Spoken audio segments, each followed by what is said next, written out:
Millionaire CEO interviews a single mother by mistake.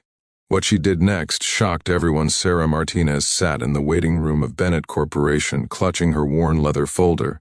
Her hands were shaking, not from fear but from exhaustion.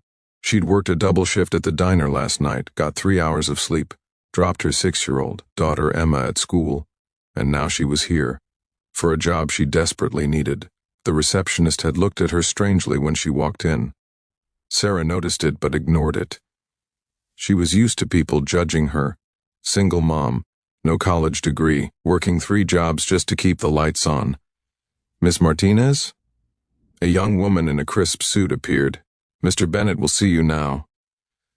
Sarah's heart jumped. This was it. The administrative assistant position, $15 an hour, benefits, a chance to finally breathe. She walked into the office and froze. The man behind the desk wasn't just any manager. This wastes the office. Floor-to-ceiling windows overlooking the city, mahogany furniture. Everything screamed power and money. The man looked up from his papers. James Bennett, the CEO himself, Millionaire, Forbes 30 under 30. Sarah had seen his face on the business magazines at the grocery store checkout. "Please, sit down," he said, gesturing to the chair across from him. Sarah's mind raced. Why was the CEO interviewing for an admin position? Had she walked into the wrong office? Should she say something? But she needed this job too badly to question it. She sat down. James looked at her resume and frowned slightly. "This is interesting." Sarah's heart sank. Here it comes.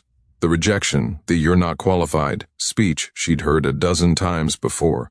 "You've worked at Danny's Diner for 7 years," he continued. "Also cleaning offices at night. And weekend shifts at a grocery store." "Yes, sir," Sarah said quietly. "I have a daughter. We need the income." James looked at her for a long moment. His expression was unreadable. "Tell me about your experience with corporate systems, enterprise software, project management tools." Sarah blinked. I'm sorry, sir. I applied for the administrative assistant position, answering phones, filing, scheduling. I'm a fast learner and I'm reliable. I've never missed a day of work in 7 years." James's frown deepened. He picked up a sheet of paper from his desk and read it. Then he looked at his computer screen. His jaw tightened. "Excuse me for one moment," he said, picking up his phone. "Jessica, can you come in here, please?" A minute later, the woman who'd brought Sarah in appeared. She looked nervous. "Jessica, who is this interview for?" James asked calmly. The VP of Operations position, sir. Mrs. Chen canceled last minute, and this was the next appointment on the... This is Sarah Martinez. She applied for the administrative assistant position. Jessica's face went pale. "Oh my God, I'm so sorry. There must have been a mix-up in the system. I'll reschedule Ms. Martinez right away and..." "No," James said, holding up his hand. He looked at Sarah. "I apologize for the confusion, Ms. Martinez. This was our mistake entirely." Sarah nodded, already standing up. "Of course, a mistake. Story of her life. I understand. Thank you for your time." "Wait," James said. "You're already here, and I have 20 minutes. Would you mind if I asked you a few questions anyway?" Sarah hesitated. What was the point? But something in his voice made her sit back down. "Okay. You work 3 jobs," James began. "That's roughly 70 hours a week. You have a young daughter. How do you manage it?" Sarah wasn't sure what he wanted to hear, so she just told the truth. "I don't sleep much. Emma's school is near the diner, so I see her during my lunch break. My neighbor watches her after school until I get home at night. Weekends, she comes with me to my cleaning jobs sometimes. She does her homework while I work. It's not perfect, but we make it." "Work? Why 3 jobs? Why not one better paying job?" "Because nobody wants to hire someone with just a high school diploma for a good paying job," Sarah said, then immediately regretted her honesty. "No, you're right," James said. "Go on." Sarah took a breath. "I had Emma young, 19. Her father left before she was born. I had to drop out of college. My parents couldn't help, so I did what I had to do. And honestly, sir, I don't regret it. Emma is the best thing that ever happened to me." James leaned back in his chair. "You've been at the diner for 7 years. Same position?" Yes. Danny offered to make me manager twice, but it would mean night shifts. I can't do that with Emma. So you chose your daughter over career advancement. Every single time, Sarah said firmly, and I'd do it again. Something shifted in James's expression. He was quiet for a moment, then he asked, "What would you do with an extra $100 a month?" Sarah didn't even have to think. Put half in savings for Emma's college fund. Use the other half to maybe take her to a movie. We haven't done that in 2 years. James nodded slowly. He typed something on his computer, then looked back at her.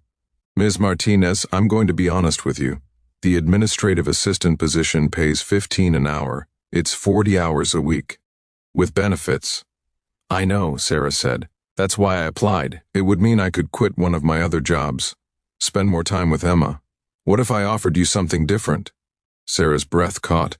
"Sir, I need an executive assistant, someone organized, someone reliable, someone who won't quit when things get hard. Because from where I'm sitting, you're the most qualified person I've met in months." Sarah stared at him. "But I don't have experience in—" "You manage 3 jobs, a child, and you haven't missed a day of work in 7 years. You prioritize. You problem solve. You show up. That's exactly what I need." He named a salary that made Sarah's eyes water. She couldn't speak. "Here's the thing," James continued. "My last 3 assistants had perfect resumes, top schools, impressive internships. They all quit within 6 months because the job was too demanding. I don't need perfect credentials. I need someone with heart, someone who fights." Sarah felt tears threatening. "Why are you doing this?" James smiled sadly. "Because 20 years ago my mother was you, single mom, multiple jobs, did whatever it took, and someone gave her a chance. She's retired now, living comfortably. It's my turn to do the same." Sarah wiped her eyes. "I won't let you down. I know you won't. Can you start Monday?" As Sarah left the building that day, she called her neighbor and asked her to pick up Emma from school. Then she called Danny and gave her 2 weeks' notice. Then she cried in her car for 10 minutes straight. That evening, she told Emma they were going to be okay, really okay. Emma hugged her tight and said, "Mommy, I knew things would get better. You always make them better." 3 months later, Sarah was running James's schedule like clockwork. She'd proven herself invaluable, organized, efficient, trustworthy. One afternoon, James called her into his office. "I have something to tell you. That day you came in, it wasn't entirely an accident." Sarah frowned. "What do you mean?" "I'd been watching the applications. Yours stood out. Not because of your qualifications, but because of what you wrote in your cover letter. You said you wanted to show your daughter that hard work and hope can change your life. That got to me. So I had Jessica schedule you for my slot instead. I wanted to meet you myself." Sarah's mouth opened. You set up the wrong interview on purpose?"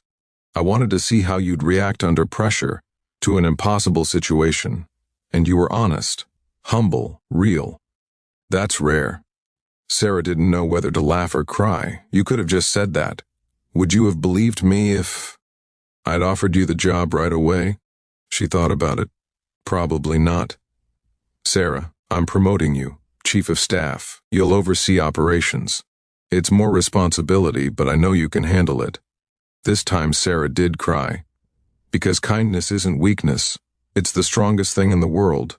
And sometimes the wrong door leads to the right future. The lesson: never underestimate someone who's been through fire. They're already stronger than you know. And one chance given with compassion can change everything.